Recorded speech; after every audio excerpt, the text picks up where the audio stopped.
All right, you guys, thank you for joining us for another episode of All of the Things podcast. I'm really excited about my new guest today. He is someone I just met like 48 hours ago in the streets of Bangkok. So there was a big event that I heard about after the fact. I was so upset. I was just like, why is everyone talking about this? And I missed it. And it's like today. Then in one of the group chats that I am in for entrepreneurs was like, hey, there's an after party for it. So I rushed right over. And I met this sensational man. He has been dropping gems and mentoring me, and I've only known him for a hot second. So I'm so excited that I was like, please. He's like, I'm passing through Thailand or Bangkok. I really don't live here. I'm just passing through. I'm like, please make time for me because I would love to learn more and share your story and, just hang out with you a little bit longer because I'm just so impressed by all your knowledge and what you're doing. So this is Mike Abroad. Thank you very much. Glad to be on the podcast. Yes. And it is nice meeting you at the closing party for Nomad Fest. Yeah, it was a sensational festival and you were one of the speakers there. Yeah, I hosted an AI workshop showing people how to build automations using AI. And that's something that people are not realizing, they really need to jump on because it's a time saver. Huge time saver. It also saves time for your business, money for your business as well. Yeah, so, not even duplicates you, but triplicates you. Like it replaces like 5 people. Leverage. Yeah. Gives you leverage. So you are from the States. So tell us where you're from. Originally from a place called Lansing, Michigan. Maybe you've heard of it. Yeah, I've been in Lansing. Yeah. Close to Detroit. And I grew up there. Okay. I went to Michigan State University, studied computer science. Okay. So kind of a tech geek. Yeah. And then I moved down to Austin, Texas. Okay. Yeah. Where I lived for roughly 6 years. And then I was traveling quite a bit as well. When you were traveling, was that around the States or international travel? International. So my first country that I visited outside the States was Costa Rica. Okay. I love Costa Rica. And yeah, it's a beautiful country. Yeah. Not nearly as developed as a place like Thailand, of course. But, and then I backpacked through South America for about a year from Panama City down to Patagonia. Nice. Patagonia. What is that like? Patagonia is absolutely mind-blowing. Wow. Mountainous? Very mountainous, very cold. Oh, okay. There's a lot of good hiking there. Great for if you're a photographer. Wow. So then after that, I went back to Austin. And then I'm just like, what am I doing here? Okay. So I ended up... It was hard to see it after seeing so much more. Yeah, exactly. I get that. Once you're well-traveled, it's hard to stay. Yeah. And then I think it was right around that time that I bought a one-way ticket to Bali. Okay. So I saved up some money in the States, did some photography jobs at the time. Yeah. And I just bought that one-way ticket to Bali and arrived in Thailand shortly before the pandemic.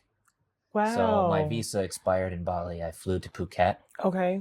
And then I just did whatever it took to stay here in Thailand. So what was Bali like? What did you think about Bali? It was okay. Not really my favorite. It's just a little bit too touristy for me. Yeah, I feel like that's what a lot of people say. It's like too spiritually touristy right now. So it's like, it doesn't feel as personalized the experience they sell. Like you feel like everyone's doing it. So it doesn't feel, And that was before the pandemic. So now I think it's even more crazy busy over there. Yeah. But I haven't been back since that last trip. You haven't missed it at all? Not really. No. Yeah. So you never lived in Bangkok, but you were passing through for this summit. And you said this was the first year for the summit? This is the first year for Nomad Fest. And I'm sure they'll do another one next year, like same time in November. Okay. And it was well attended? It was... Yeah. Because I felt like everyone I've met like the last 6 months were there. And I was just like, how did I miss this festival? So... Lots of interesting folks there. And this is I think it's my third Nomad Fest where I've spoken. Okay, good. I also did one in Philippines and then Vietnam earlier this year. So they're a big group that it was just their first one in Thailand. Yeah, this is a different organizer. Good. And you talked about AI automations, even though you've been doing 1,000 different things. Like your resume is so impressive in Thailand. I was just like, oh my God. Yeah, I was in that. So I've got the AI YouTube channel. Yeah. That's just talking about basically tutorials showing how to build automations. Okay. And I've just launched that one about 5 months ago, and it's almost monetized, getting close. Good. And then the main channel is just the travel vlog. Okay. So I started that back in 2020. Okay. And that's mostly just like showing around the island where I live and different parts where I travel. So you don't live in Thailand. You live in a small island, and that's Koh Samui. Which is in Thailand. Oh, I'm sorry. I kept saying Bangkok when I mean Thailand when I mean Bangkok. So you don't live in Bangkok. You're in Koh Samui, an island in Thailand. Yes. But I also love it, the city atmosphere here in Bangkok as well. Yeah. And so you said it's small, like, but how did you end up there? It's like as an entrepreneur and driven by technology, how did you end up like in a small, very remote place versus being in Bangkok? Good question. I mean, I've been to Bangkok many times before. Yeah, I don't know, if something about the pollution and the traffic and just yeah, so many people, it kind of lost its appeal. And I've grown up in cities, yeah. so I've kind of gotten used to that now, but I wanted to find something a little different.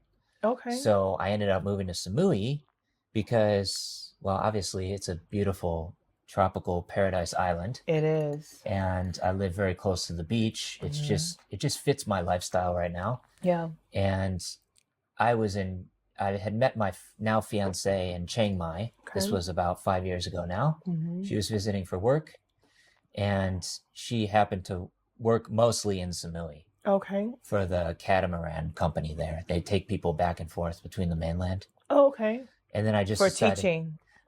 not that's something she quit that job. Oh, And okay, got now it. she's a school teacher Okay. at a nursery, Okay. which she loves. She's really good with kids, Yeah. which is encouraging. And so yeah, I ended up just, I was working for a company here in Bangkok for about a month, Okay. and then I was traveling back and forth between here and Samui, Okay. and I just decided I want to make this work, so I just decided to move to Samui. And the back Long and forth story is short. just an hour. Just Yeah, an hour it's flight. like an hour, 20 minutes. What most people in the US might spend in traffic going back and forth to Yeah, work. yeah, So yeah. Just commuting back and forth to work. Yeah. You can get from Bangkok to Samui. And the flights are pretty affordable. That's the one thing that's a Oh, it's little not? bit difficult. Okay. Is Bangkok Airways has a monopoly, Okay. so they're the only ticket in or out of Samui. Okay. So the flights tend to be, I think, some of the most expensive in the country. Really? But there's ways to get around that by flying into the airport on the mainland, and then you just take a ferry boat over. Okay. So that's another option. What is the cost usually for one way or round trip?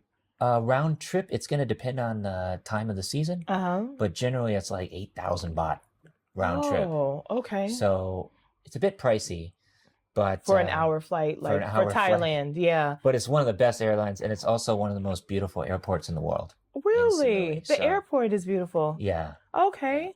I haven't You'll have heard to about visit. that airport. Yeah. I'm gonna have to come out because I need to explore other than Bangkok. So I need to get out more. It's almost like a luxury resort as an Really? airport. And it's very cute and small, and just very, very unique airport. So So I love it. I really want to like visit. I want to go to Bali Mhm. just out of my own curiosity. I want to do Phuket, and I want to do. I guess Koh Samui might be the next airport or the next island, and I might be the one that I had Sam Tyler on the show, and I think he talked about that one the most.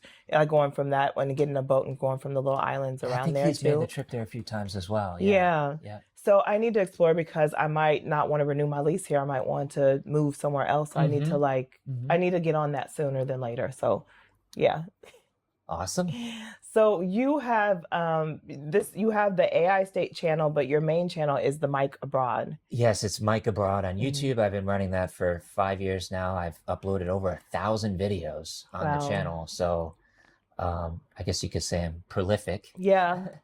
And then I'm still growing that one, but I'm kind of pivoting and focusing more on the AI automation channel Okay. because I want to get that monetized. And then I think it can do pretty well moving forward. So you make all your money most of your money from online, from social media, basically, right? Mostly, yeah, that's the majority. And then I also do like online consulting, helping people with remote work and making the move to Thailand, these sorts of things. Yeah. Was this as well. something you thought you would do? Did you have a plan when you came out here and, lots of money saved up when you came out here, or you No, just figured this? Very little. Okay. I think I left with $1,500 in my Okay. bank.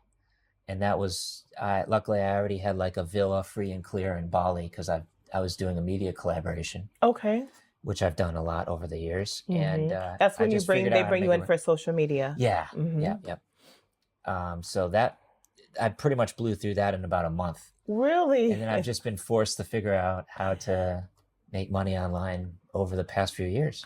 So I love that. I mean, more people who do that, and I feel like maybe it's because I'm older. I feel like I need a plan. Yeah. I need at least $100,000. Like, no, but I meet a lot of people out here like, oh, I'll figure it out. Like, what is it? Sabai. Like, it'll work out. Flying by the seat of my pants. Yeah, flying by the seat. And I feel like a lot of people out here are doing that, and they're okay. And I'm like talking to them, and I'm like having a panic attack because I'm like, how are you doing this? It is risky. Yeah. And it's been difficult sometimes with my partner as well, because she's a school teacher. She's not really making a big salary, of course. Yeah. And I'm still just like, I'm getting there, Yeah. Just like, as long as you're making something online, right? It doesn't have to be tons of money. Yeah. As long as you can pay your rent and you can eat and, just basic necessities, then you're still doing far better than most. So how did you get from that 1,500 to, like what kind of odd jobs did you take, or like what did it take to get from that to like now a very well monetized channel? Just consistency, like, putting up a video, you probably know, because you're doing the same, 2 to 3 times a week over many, many months. Not 5 times a day, because some people are like 5 times a day is the only way to make any money. Yeah, it doesn't really necessarily matter the quantity. Yeah. It's more the quality, I think, that's important, but you do need to be putting something up like at least 2 to 3 times a week. Yeah. To train the algorithm. Yeah. So you knew when you went from the social media project with the in Bali to like you really wanted to do social media because that's something you could do digitally anywhere until you figured out your home.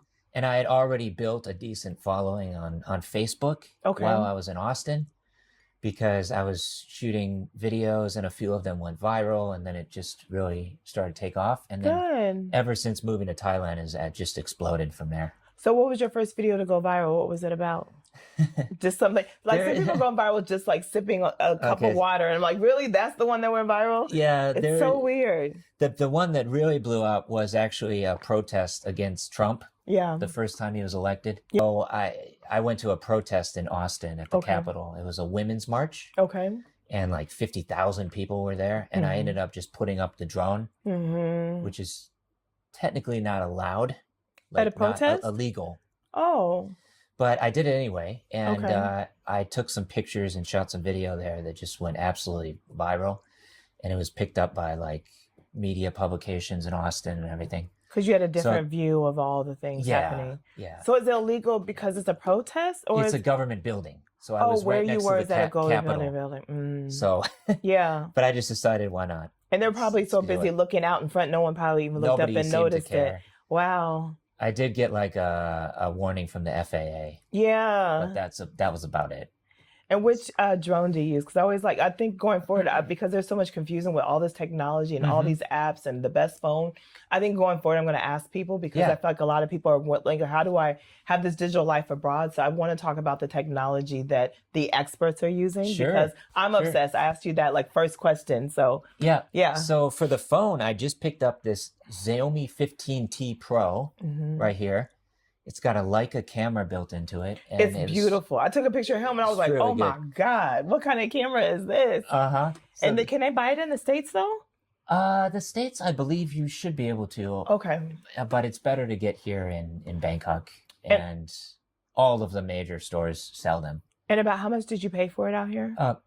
So that was 25,000 baht. So it's like just over $600, $800 roughly, but totally worth it. And almost every phone is like $1,000 now. So even the basics. So, and have you had the iPhone? I've had an iPhone, but it was many years ago. Okay. And I bought this, I was shooting with a Xiaomi 11T for about 5 years. Okay.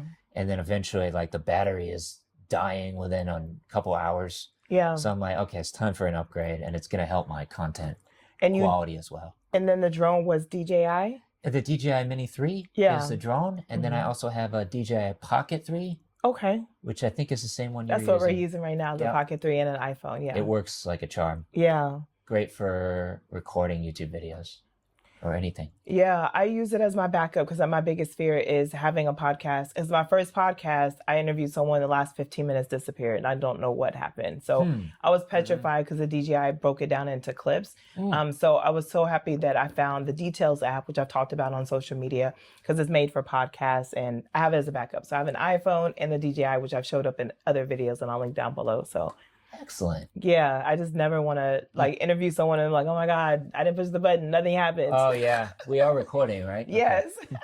That would be the worst too if I didn't push the button. So you did the protest, and what was the next one that went viral? There's also a flood. So there was a big rainstorm in Austin, and it was at the It was called Barton Springs Pool. Okay. Which I actually haven't been back to the States since I left in 2020. Okay. But yeah, there's a big flood there, so I recorded some video with the drone, and that one also went viral. And, a drone thing is a good tool to have. Yes. Yeah. Yes, indeed. What does viral mean to you? Because some people just like, I feel like this obsession with going viral. Like, once you go viral, you're a millionaire kind of energy. But it's like literally one thing can go viral and then nothing else happens with any of your content, right? It does not mean you're monetized when you go viral, or does it?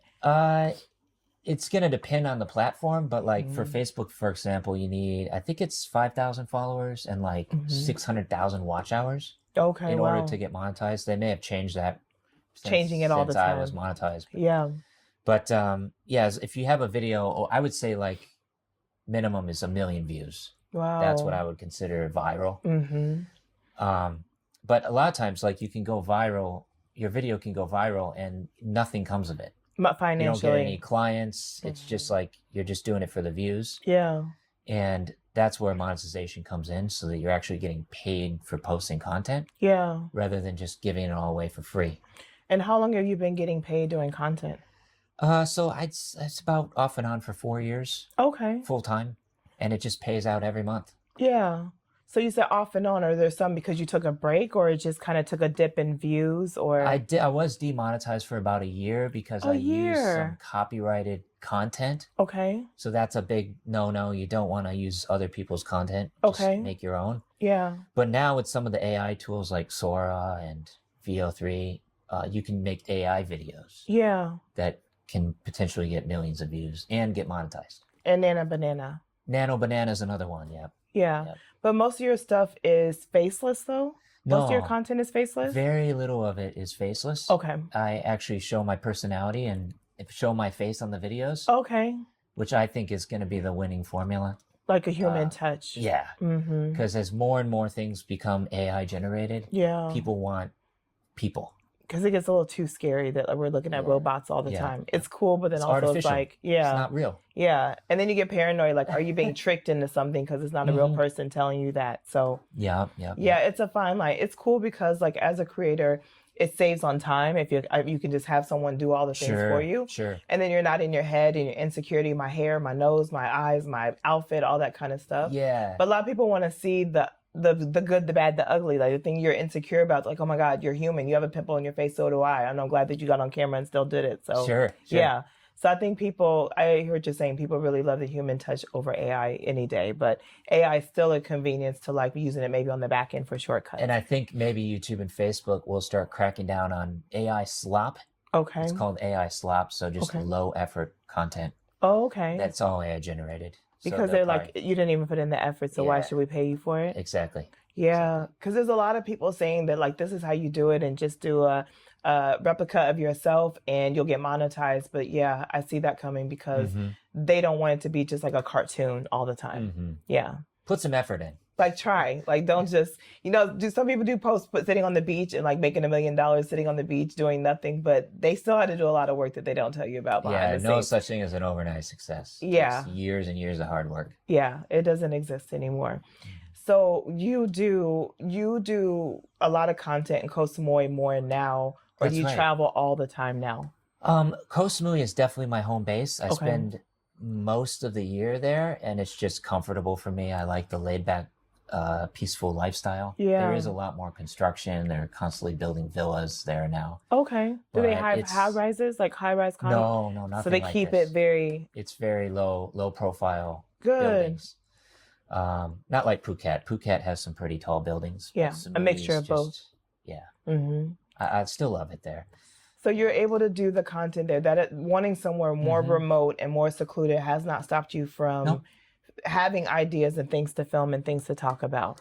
It does get a little boring sometimes, I will say, because there's not nearly as many fun, interesting things to do as like the big city here in Bangkok. But it's easy to visit. It's only an hour and a half flight. Yeah. And good home base. So most of your content is about what now that is on your monetized station, the mic abroad station? That's mostly like just showing around the island, actually. Really? A lot of the content is just like showing around Samui. Yeah. And it's done pretty well over the years. And then I also do like interviews with some of my retired expat friends that are living there. So yeah, if you want to check out the channel, it's just Mike Abroad. So, and are you meeting a lot of Americans that are there? Not too many. I have a lot of Canadian friends, actually. Yeah, there were a lot of Canadians at the event. Yeah. So there's a lot of Canadians in Koh Samui. Most of my friends are Canadian for some reason. I don't know. I just get along with them well. Yeah. And one of them is a retired ex-military guy who's done very well financially over the years. And he's bought a house in Samui. And he has a Filipino girlfriend. And right now they're in Fiji. Okay. So he's traveling all the time. Yeah. Very inspiring guy, and I interviewed him on the channel.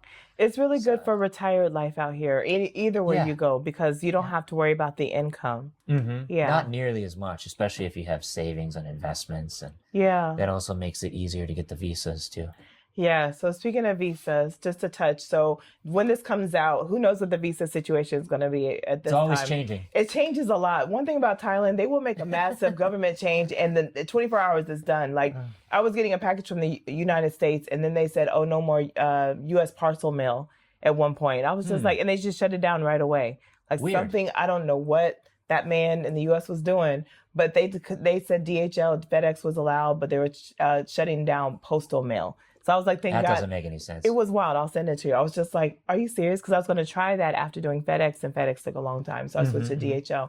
But I was like, how do you guys do this in like 24 hours? They have changed the liquor laws. They have changed the marijuana laws. Like in 24 hours, it's like, okay, no more drinking at noon. So if you go to a bar. I heard about this as well. Yeah. So it's just like, I don't know how, it's insane it's insane to my brain how they can do it so quickly. And I'm used to a cadence in the US where it's like, you got 6 months warning. Yeah. But Thailand will like in the drop of the hat switch things up. It may also have something to do with the passing away of the late Queen Sirikit. Yeah. So they have been limiting the number of the parties.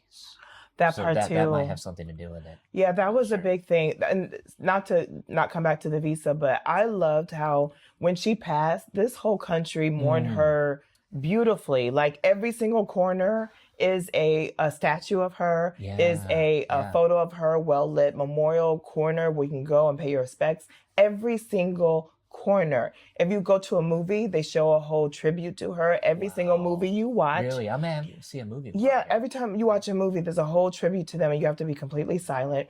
It's on the trains. And then they ask the whole community to wear black. So people are really... Especially the government workers, they have to wear black. And with the black ribbon. Black ribbon. The black ribbons are everywhere. And it's just at the drop of the hat, everyone started wearing black. And it's been almost a month now. At this point, when you're going to see this video, it might be 2 months. But it's been, and they asked to mourn for like almost 3 months or something. They also did a drone show with like 1,000 drones, which we watched during the conference, and they had her with the drones. Really? It's interesting, yeah. It was happening, not at the conference, but happening we went to a rooftop, and we watched it during dinner. Yeah. It was on the Chao Phraya River. I missed that.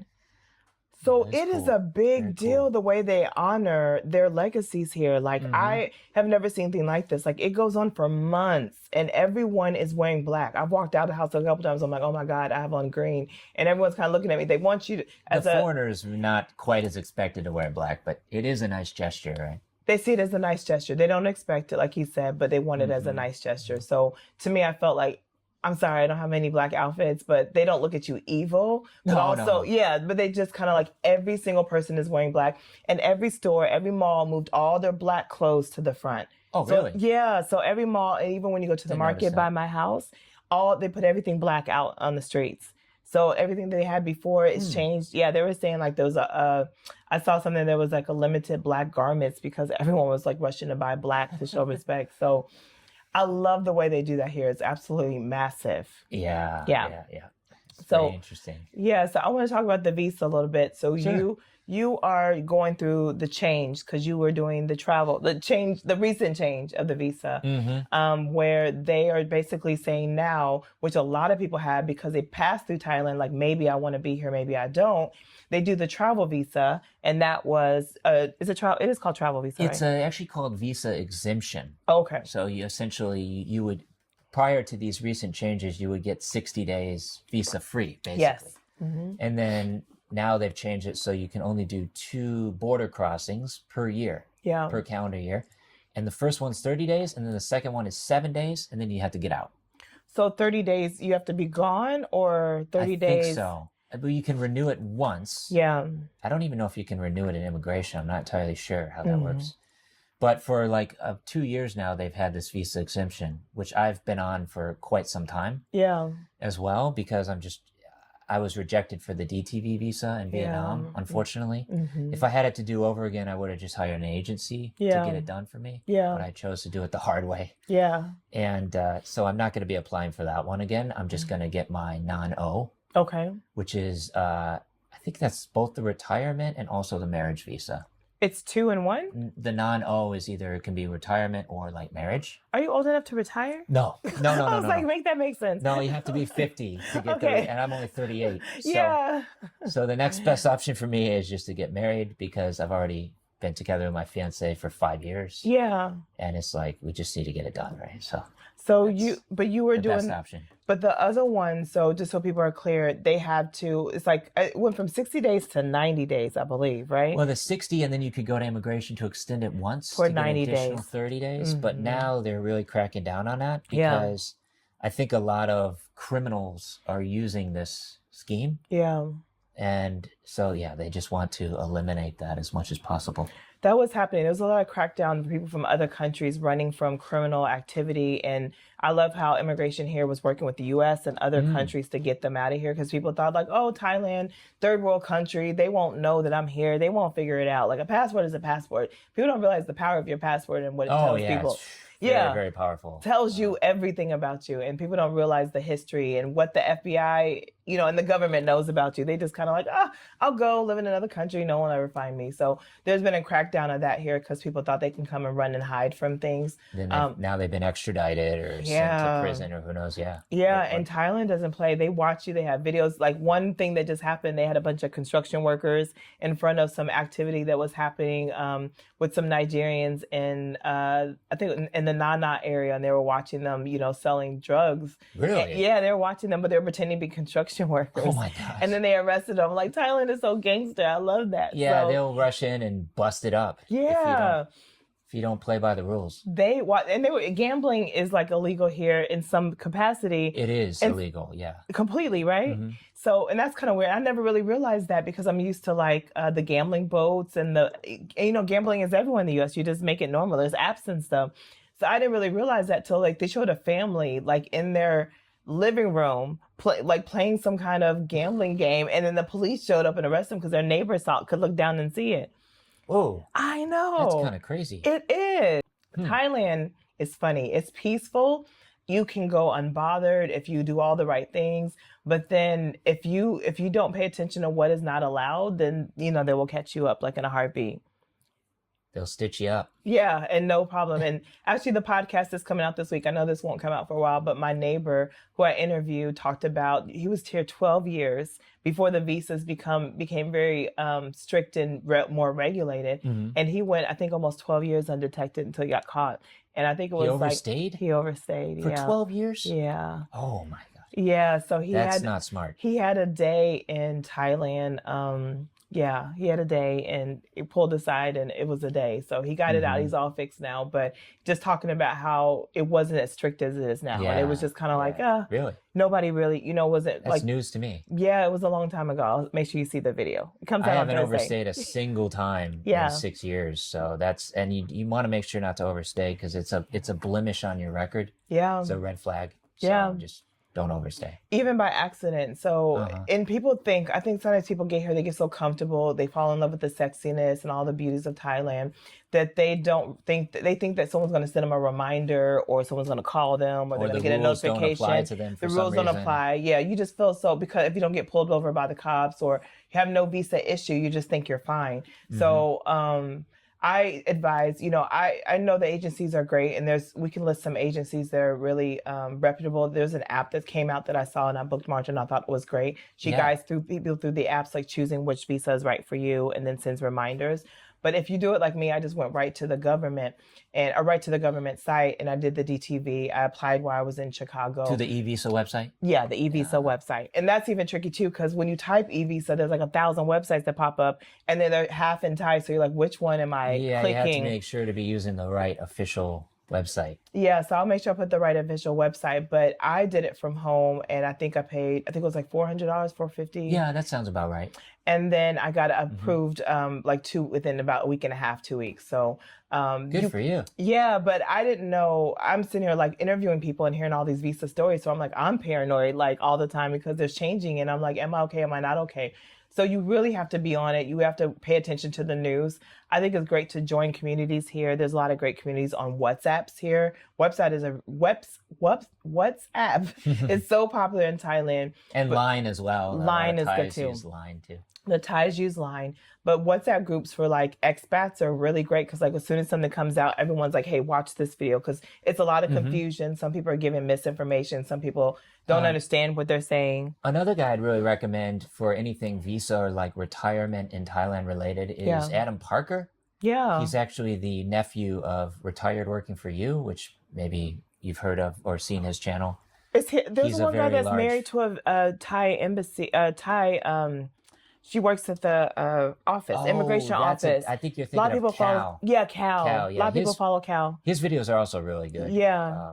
I trust him because he's Parker married too. Yeah, he's very knowledgeable, and he's also like married to a Thai immigration officer. Yeah.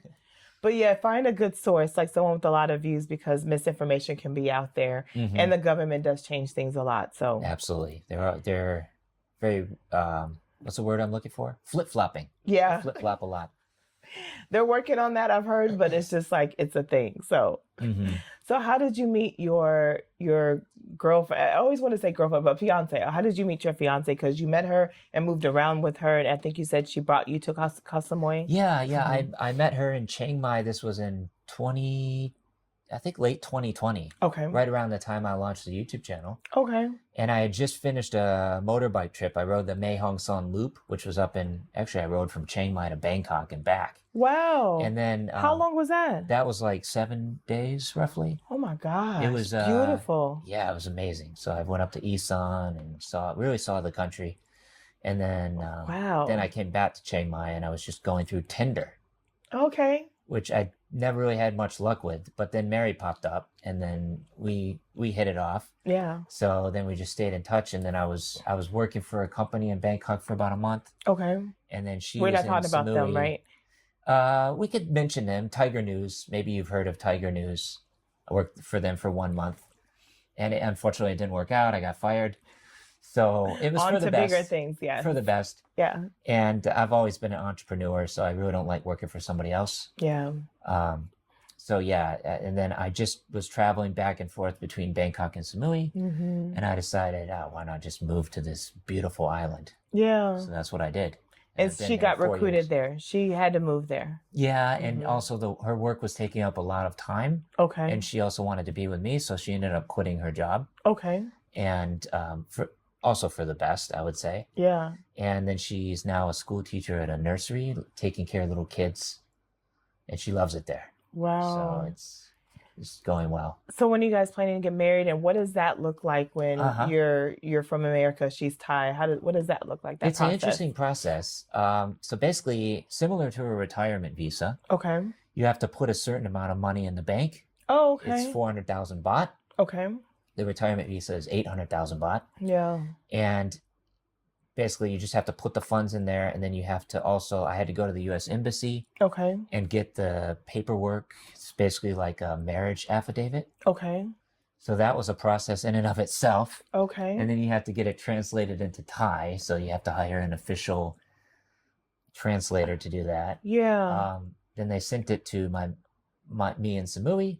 Then I have to take that to a local, it's like called an Ampor office. Okay. Basically like a government building. Okay. In Samui, I can do that. And then just register the marriage, and then I have to go,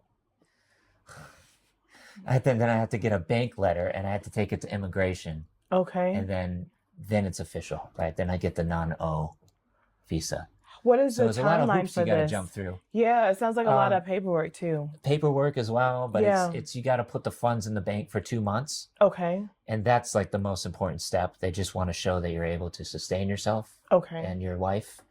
So that's what I was waiting on, what was preventing me from getting it for a long time.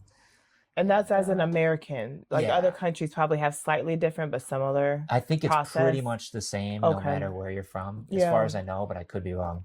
Yeah. And then I'll just apply for that next month. And then similar to a retirement visa, I just extend it every year. Oh, okay. So every year you have to travel? I don't even think I have to leave. Paperwork? Okay, good. I just have to have the funds in the bank every year. Yeah. And maybe I could do a visa run or something. Yeah. Because the rules might change by the time. Maybe. Yeah, for all that. But it's I would say, like, if you're in a relationship with a Thai woman or Thai partner, then the marriage is the best option if you're under 50 years old. Yeah. Because then is it 50 for the retirement? Yeah, you have to be 50 or older to get a retirement visa. Yeah. So I got another 12 years. Before you do that. Before I can get that Retired and married. So you did. That'd be great. I know. I don't think you'll actually retire though. I don't think you could actually like put down the phone and all the devices. Probably not. Yeah. It's going to be tough for me. Yeah. Another nice thing about marriage visa is you can get permanent residency in 3 years. Okay. So it shortens your time to get permanent residency by like 7 years. Roughly. Okay. So that's another advantage. Lots of benefits. Including like starting a business, right? Yeah, that also helps with that as well. If you want to have like own a property and all that kind of stuff too. Yeah, and I think if you're sponsored by a Thai company, it reduces the amount of like Thai employees and also the capital that they need to show. Yeah. So that's it's just many benefits. And that's important because a lot of times people don't want to do a digital business here, but they want to move here. So there is options to have a brick and mortar. Like around the corner is an American veteran-owned coffee shop. I don't know how his process went. I'll have him on the podcast here soon too. Oh yeah. But I got to walk you over there. He's a sweetheart. And so it is possible. There's other American-owned businesses. One of the restaurants I frequent for events is Tony's, and they always he has multiple locations, and he's American-owned. But you can go in partnership with the local, but also you can get registered. But it also depends on your marriage status and your visa status and all that too. Yeah, of course. And yeah, you can also set up the business, or you can get sponsored by a Thai company, and lots of different options. That's the nice thing about Thailand. Also, is there's many different visa options. Yeah, for any walk of life. Yeah, so you don't have to do an online business. So if your nature is like you really want to do a coffee shop or start a restaurant here, it is possible. You just have to do the work and do it the right way. Yeah, and you can always hire an agent to get all that set up for you. Yeah, so make sure you're set up for success. Yeah. So you film a lot of content traveling around the island. Yes. Do you ever feel like, I don't know, like what made you go from that to AI and just, vacation life to AI? Were you just bored, or you just were educating yourself because AI was evolving tremendously and changing fast? Yeah, I guess you could say I made a pivot. Yeah. So I've been doing that Mike Abroad YouTube channel for 5 years, and I do sometimes kind of run out of content. Like I say, I've uploaded 1,000 videos. Yeah. So it's hard to come up with new content all the time. Yeah. And I was getting into AI automations. Personally, you were interested. Yeah, learning about this to ultimately just like automate different parts of my businesses. Yeah. And then I decided, well, one of the best ways to learn these things is by teaching others. So I decided to launch a second channel, and just to keep them separated. Yeah. Because the people who watch my main channel, they don't really care about AI automation. They just want to be on vacation. And, yeah. And then I would post like AI videos, and it would get very few views. So started that second channel, and it should be monetized in like another 2 months, hopefully. Congratulations. Maybe by the time this comes out, it'll be out. And so you're getting paid by Facebook and YouTube? Yes, Facebook, YouTube, and then also to a certain extent, School. Okay, I don't know if you heard of School. I love School, yeah. Yeah, so you're on there. Yeah. I was going to start a School channel, but I have Go High Level, and that's built into it. So I'm torn. Do I use what I'm paying for and go high level, or do a school and migrate it? I know. It's a lot of work. It is. That's why, and it's a commitment. So I'm still torn by that, or using AI to help me do explainer videos, because I just want to like spit out all these things that I know. Yeah. There's also a school community called Global Digital Nomads, which maybe you've seen. It was started by Paul Lee, I think is his name, on YouTube. Oh, I love Paulie. Yeah. I follow Paulie. He just moved again, and he talked about breaking his lease in Thailand and finding a better place. He felt like he was paying too much. We had a great space. I think he was paying like 1,200 USD for a huge, right. But he got another place. Maybe the new place is 1,200 and the other place was like 1,500. But getting an older building, and he's actually like, I think in Prong Prong, like right next to all the things. Oh, wow. It's massive. His place is massive. I loved his last place too. And it's an old style, but he has all this massive space. Wow. I think it's like almost 200 square meters. Like it's really, really huge. Yeah. So I've been following his journey of decorating and setting it all up. I hope to meet him. I haven't run into him in the streets of Thailand yet. I'm sure you'll meet him eventually. Yeah, it's coming. I got to reach out to him again. But I like how he talked about the break and lease part, because sometimes people have that fear of breaking a lease here. They don't end in Thailand jail for anything. So of course. Yeah. Of course. Yeah. So, and he might not have broke it, but he got out of his lease, I think, sublet. So talked about that transition, because there's a side of Thailand people don't always talk about. But I haven't joined a school community, so those I have condo to go back tours can do really well too, just showing around condos and pricing and all that stuff. Mine has done well for me. So by the time this video comes out, so I was on Sam Tyler's video doing a condo tour, but first I was on Isaiah Ashley. I still get messages, I've even heard though of him. Isaiah is great too. And so both of them filmed this condo, and both of them kind of said I was like one of the most colorful condos they've seen, which made me feel good, because they've been 1,000 million homes in Thailand. And a lot of people just kind of make their home, as is and don't decorate. I'm like, no, I got to bring all the things that make me happy. So I was like, I had to Temu it up in Shein. This is all Shein. It's a very unique concept. Yes. Thank you very much. So this week, actually a couple days ago, like 4 days ago, I got reached out by a company in Germany, a TV production company in Germany. They saw my video on Sam Tyler, and they're doing a condo tours and some other things about Germany and life in Bangkok. And they want to interview me because that was my condo video. So there you go. Content can be a gift that keeps on giving, basically is what I'm trying to say. And it's evergreen. Yes. So if you put something up on YouTube, it's going to continue getting views basically forever. Yeah. As long as YouTube's around. Yeah. So yeah, it's one of the best platforms as well. I was beating myself up about my podcast not getting the views and stuff, but then I had to realize, like, this is more evergreen. It's not like Instagram, where if it doesn't show up in your feed, you don't see it. YouTube lasts a lot, works a lot differently. For sure. And then all of a sudden the needle started moving for me. So it's like I have to realize that they're two totally different kind of vibes. Yeah. And I think once you start using like vidIQ or TubeBuddy, it can take off even faster if you're using the right tools and stuff. So you'll see my before and after of not using vidIQ, and what was the other one? TubeBuddy. TubeBuddy. They have affiliate programs too. Do you have an affiliate link that we should drop in here too? Oh no, well that's okay. Okay.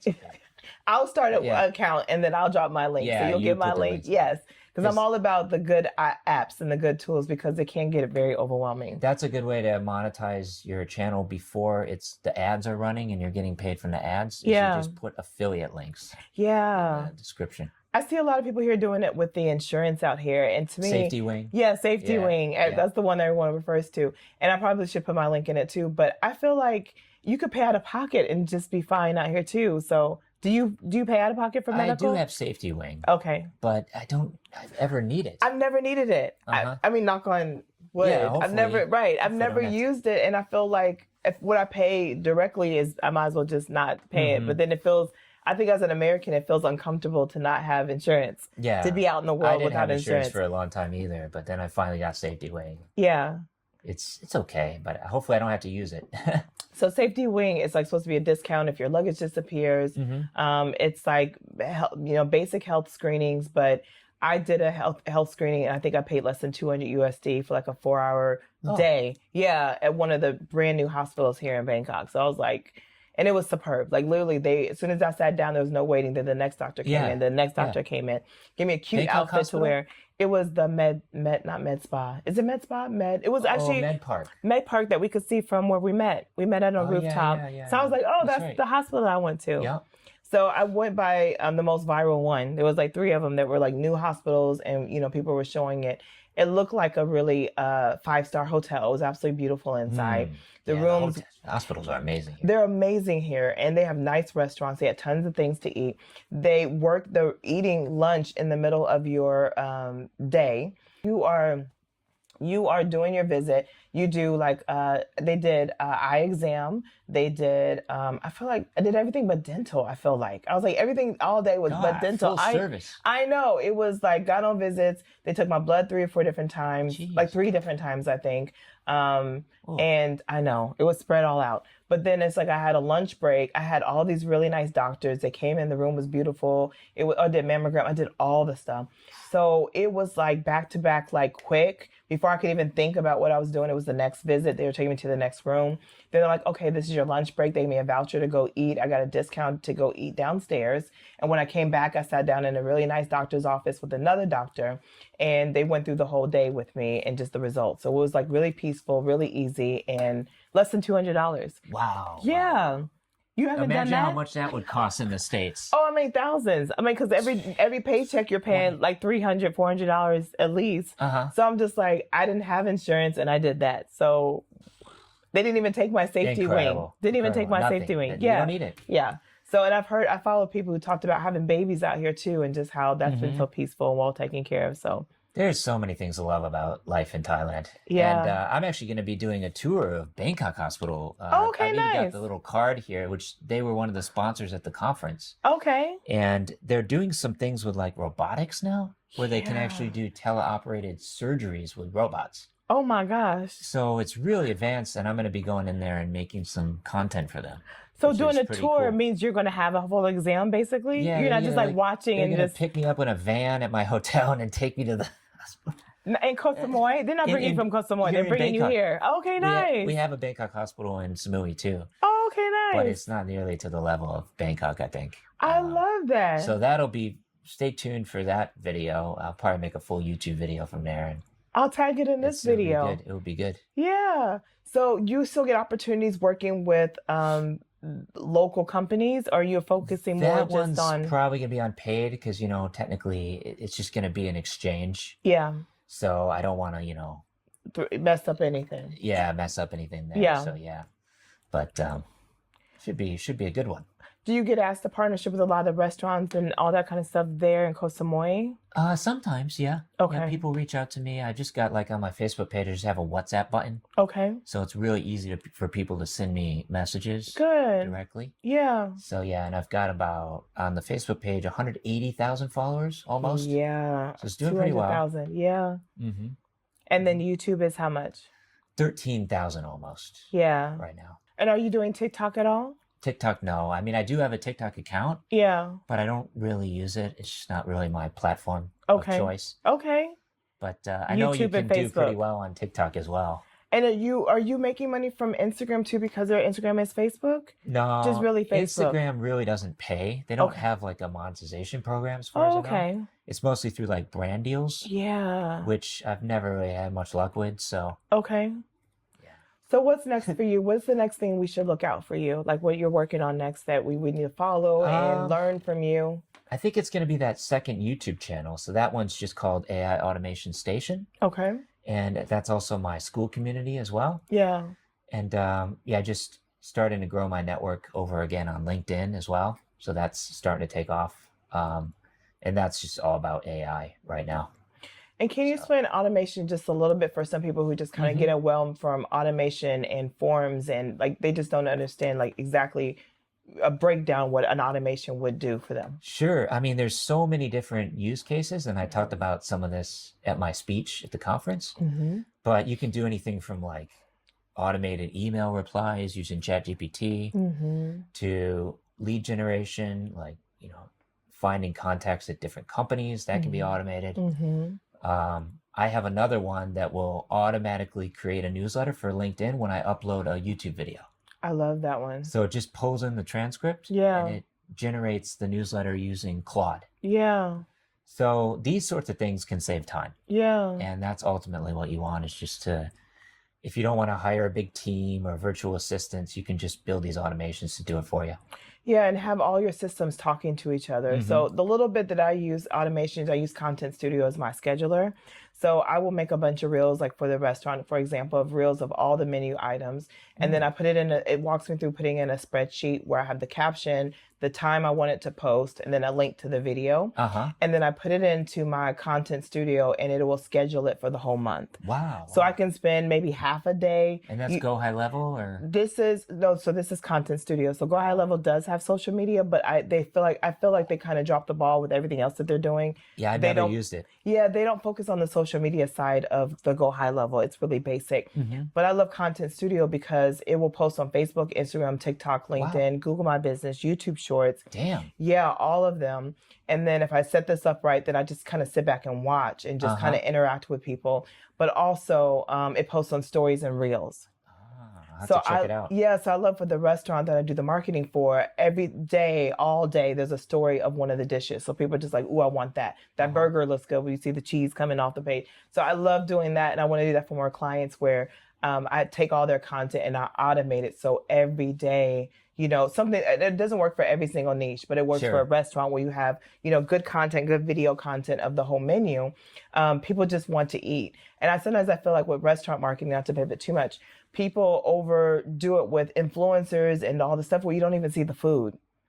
I feel like you don't see the food. It's more of reaction. Oh my God, it's good. It's beautiful. Da, da, da. Yeah. I just do content zooming in and zooming out of the food. Very you know, professional. up in, yeah, just very, and I did it with the iPhone. So zoom in, zoom out, left to right, and then I automate it to trending and audio. And then I just post that where people just want to eat. So if you see a burger and I'm like, oh my God, that burger looks good. Prime Burger, I really like. I know Prime Burger. They have a good veggie burger too, which I'm excited about. They have them in Samui as well, and I actually know the owner. Is he American? The guy who started. He's, I think he's Swedish. Oh, is it? I heard he was American. I'm not sure if he's the owner or just like a manager for that branch. Okay. Samui, but yeah, I should reach out to them because their burgers are really good. Really I ordered their veggie burger not too long ago, and I love that they have a vegan option.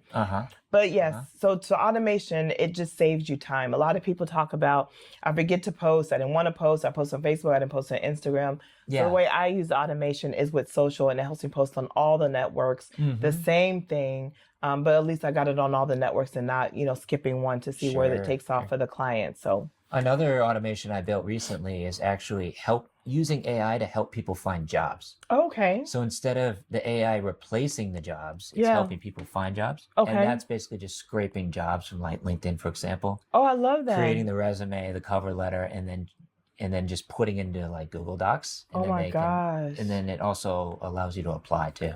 So that's a powerful one. I love that. Hugely helpful.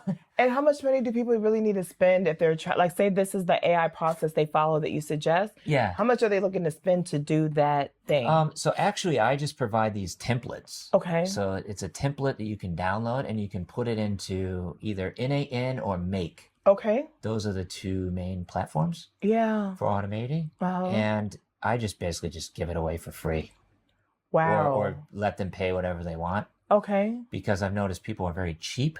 Yeah, frugal. And they just want things for free. Yeah. So if they do want to leave a tip or something, then that's great. If not, they can get it for free. So you suggest, so if I followed your YouTube channel and I wanted to AI automate it, you know, my life. So whether it was social, like what you're talking about with LinkedIn or with, you know, job searching, what do you suggest people, or what apps do you think they need to buy to spend? You said Make, NA8, and then you said Claude. Like, what are like the top 4? Yeah, I mean, there's really just 3. There's N8N, that's in, and then the number 8 and in. And then Make.com. Those are the 2 main tools for building automations. Yes. And then there's also Zapier, which you've probably heard of. Yeah. So those are the big 3. And then you've also got, obviously, ChatGPT, Claude, Gemini. Yeah. There's a new one called Nano Banana, which is for generating images and videos. Yeah. So you could just get all of those, and you don't even have to pay for a lot of them to start. Okay, great. So they have free trials and that sort of thing. So this is from the Viral Expert. These are the tools you should list. I'll list them in the description. These are the things you should buy, and then take his school. So your school is free to join, or $1? It's actually, I changed it to $1. Okay. Because if I just make it free, people don't see the different payment plans. Okay. So I made it $1 per month. Yeah. And it's totally worth it. I provide a lot of value inside that school community, and it's got a classroom with the templates and everything. And school is great. Yeah, if you don't know school, it's like classroom where you can learn anything from anyone. It could be hobbies, or it could actually be like a school, like taking a class. Any number of communities. They've got everything. Yeah. They've even got like a community for, what is it called? Pickleball. Really? It's like one of the #1 communities on school teaching people pickleball. I talked about when there was like a watch collectors, like people who love to collect watches, talking about dissecting the watches and what the meaning and the power of the watches and the history of the watch. I was like, seriously. I know. Who knew there was like a whole network for that? Like people obsessed with, but people are obsessed with watches. Yeah. Not me, but I know. There's 180,000 communities almost on school. So it's really blowing up lately. I'm going to come back. I'm going to talk marketing on school. So as we wrap up, is there anything you want to make sure our audience knows about you? We want to make sure they know about your YouTube channels. There's 2 YouTube channels and your Facebook page. Yep. And then you're going to be doing a tour with the hospital here. So talk about the new and latest technology. That's tomorrow. Oh, okay, good. So we'll definitely showcase that. Are you going to be documenting your wedding? Oh, well, probably not. Okay. That'll be a little more personal, private, I think. Mary's not really a little camera shy, so. Okay. But maybe we'll see. I mean, I definitely want a photographer to come take pictures and everything. That's essential. Do you do kind of like Americanized way, like it's going to be Buddhist. It's going to be a Buddhist wedding. What does that look like? I've actually never been to a Thai wedding, believe it or not. So it's going to be like my first experience of my own wedding. Yes, I love that. If you guys are getting married soon, invite him so he can have some time to prepare. Yeah, I don't really know what to expect. I still barely speak Thai after all these years. So I'll have to learn a little bit of Thai probably. Yeah. It's going to be in traditional dress and it's going to be really interesting. Okay, nice. So we can't wait to see the picture to that. Yeah. For that. And when is the date or the time of year? We don't have an official date. Okay. My mom keeps asking me that too. She's like, when are you getting married? When are you getting married? Because she's going to finally make the trip over here. She hasn't been yet? Never, no. Oh, I she's love never that. left the States. So. Really? So that'll be big to go see your wedding. Mm-hmm. Are you an only child? No, I have a brother. Okay. A younger brother. Is he coming too? Probably not. Okay. We won't talk about that. My mom has a passport. The rest of my family, no passports. I love that. So you're really the one to really do all the things. I'm the black sheep. Yeah, I'm the black sheep too. People are just like, are you? And when I became a flight attendant, that was the thing. I'm like, now I live in another country. So yeah, good for you. Yeah. You made the right decision. I'm so happy. Bangkok's amazing. Yeah. Thailand in general. So anything you want people to know that we did not cover as the last words of, hey, make sure you guys know this about Thailand, or about, if you're thinking about making this decision to change your life and uproot and go to another country. I would say just do it, in the words of Nike, right? Just buy that plane ticket. That's often the most difficult step for a lot of people. Yeah. It's just committing and actually making it happen. Yeah. And then from there, you can figure out the visa situation once you're here. Obviously, you can apply while in your home country. Yeah. And like moving to Thailand was, I would say, one of the best decisions I've made in my life so far. Yeah. In many, many ways. I love the people. I Same. love the food. I love the culture. Yeah. So you won't regret it. On that note, I everything he said, like, I don't regret it, and I hope to be here for another 5 years, if not more. So I pray that my visa has no issues, because who knows what's going to change with the laws. But I want to thank you so much for joining me and talking about, we talked about a lot of stuff, but we're talking about the marketing and talking about how, you can take the chance and just step out on faith and do the dang on thing. So yeah, exactly. Yeah. So I'm really grateful that you gave me the time, because I know you're very busy and you're just passing through this time. Mm-hmm. But thank you so much for being here and sharing this with me and mentoring me too, and giving me some gems to like better my skill set too. Because I always want to learn from people who've been doing it longer. Sure. So thank you. You're welcome. This is All the Things podcast. Stay tuned, you guys. Every Thursday we drop a new episode with eclectic people passing through or living here in Thailand or in the surrounding area. So if you want to join the show, message us on our website, which I'll have down below. But thank you for sharing your stories, and thank you for watching, and let us know what kind of stories you want to hear about as we interview everyday people who changed their whole life to move to another country. So awesome. Sawadee ka. Thank you so much. Kampukap. Kampukap. Bye.